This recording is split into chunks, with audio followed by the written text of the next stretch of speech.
Ah, you just caught me in the middle of one of my favorite books, the New Mediterranean Diet Cookbook. It's very captivating. In fact, I'll read to you a passage just to give you an example. From Beirut to Damascus to Aleppo to Istanbul, wherever there's a wood-burning bakery oven in an old part of town, the seductive fragrance of these little open-faced pies wafts forth. Called Lahmacun, they might be Turkish or Armenian, Lebanese-Syrian, but they come from that part of the Eastern Mediterranean where culinary distinctions are difficult to sort through. I have found that to be true with researching the recipe for lahmacun. It originally comes from Syria, but many of the surrounding Middle Eastern and Mediterranean countries have adopted their own versions or spice blends. It's a very popular street dish or snack, and well, I can't say today's version will pass in any Armenian grandmother's kitchen, but we will do our best. Now, you can use ground beef, but we're going to go traditional and use lamb. Ground lamb. You will see a spice blend typical of many Middle Eastern dishes. Well, we'll get to that later, but first things first, we're going to make our own lavash. So let's get to making that dough. Not that kind of dough, but it's going to make the dough. All right, so get a nice good size pretty bowl. Get about a 1 3/4 cup of unbleached white flour is what I'm using. A half a tablespoon of some salt, and go ahead and give that a good stir there. Stir, stir, stir, stir.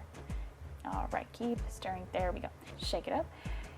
We are going to dig a nice little well in the center of our flour.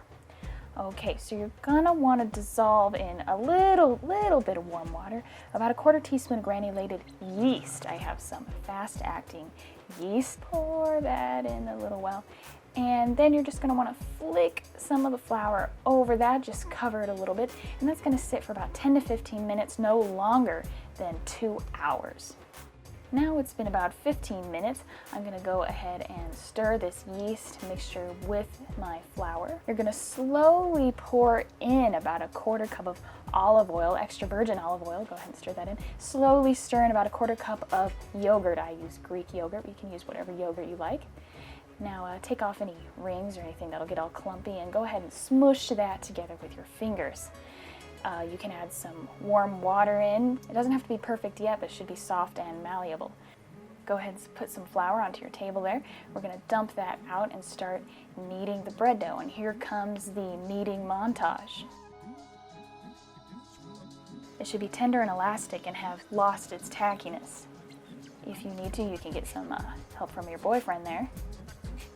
Okay, now once you have the texture of about your earlobe or a baby's bottom, go ahead and put some nonstick spray in a nice bowl, sit that in there and cover it with a damp cloth. That's going to sit for about an hour. You can let it sit for longer until it at least doubles in size. For the topping, I've selected my ingredients. Now, we are going to start with about 1 medium yellow onion, finely chopped, half a cup of parsley. I've already diced that up nice and fine. About 1/8 cup of finely chopped cilantro. Cilantro is one of my favorites. You are going to want 1 teaspoon of ground cumin, a half a teaspoon of ground allspice, or as much as you like. I'm also using about a half a teaspoon of paprika. Now a 1/4 teaspoon of preferably Aleppo pepper, but any kind of chili flake will work. To taste, I have put just a dash of cinnamon, and some recipes call for sumac. You can substitute with lemon pepper, but lemon pepper is stronger, so don't use quite as much. And of course, salt and pepper to taste. Tahini is going to act kind of as a Middle Eastern sauce, and then some pine nuts for a nice crunch and texture. You are going to want 3/4 pound of ground lamb or beef if you're choosing to go that route. Let's get started. Wrestle with that, try to get it open and just wrestle it open. There we go. All right, so I'm gonna shave off about a 1/4 of what I have here. Just set that aside for later. Plop it in my little bowl. Get out here. No. Gosh. All right, put in your onions, your parsley, cilantro, and your spices. Go ahead and smush all that up with your fingers, and salt and pepper to taste, and that's about it. Just smush that up until it's nicely incorporated, and we're going to cover that with cling wrap. And go ahead and set that aside until your dough is ready. All right, well, still got some time to go on my bread, so I'm going to pop this here meat mixture in the fridge for a second. While I'm here, I might as well get the ingredients for my pias, or the little salad topping I'm going to put it folded between the pizza while I eat it.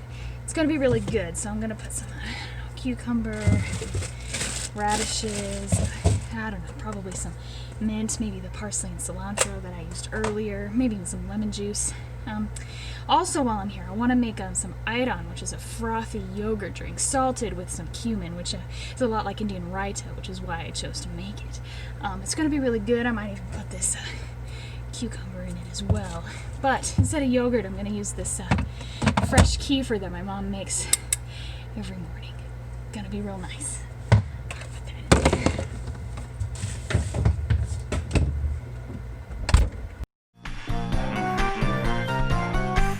Preheat your toaster oven or oven to 350. I'm gonna go ahead and turn that on now.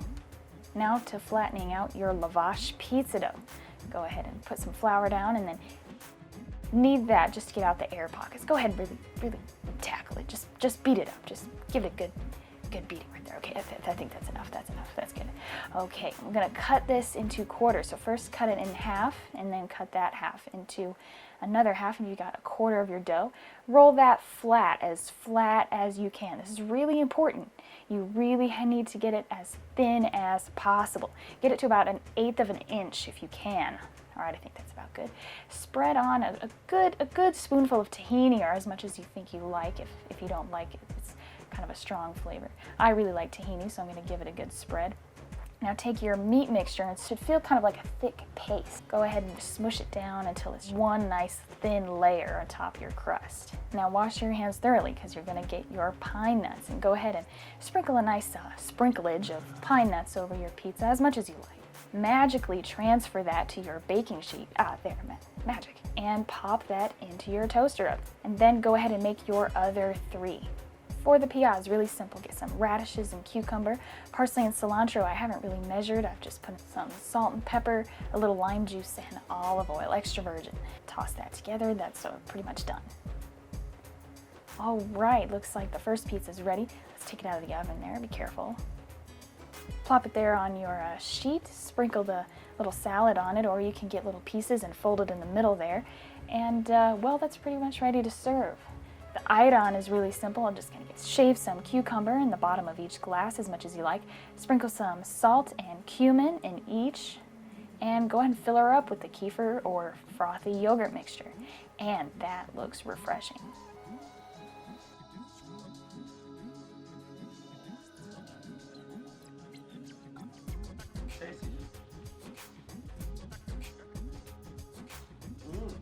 Oh my goodness, very good. Very good. I even like the lamb. Thumbs up. Oh yeah. Well, I think if this did not meet the approval of an Armenian grandmother, she's as salty as this yogurt drink. See you next time on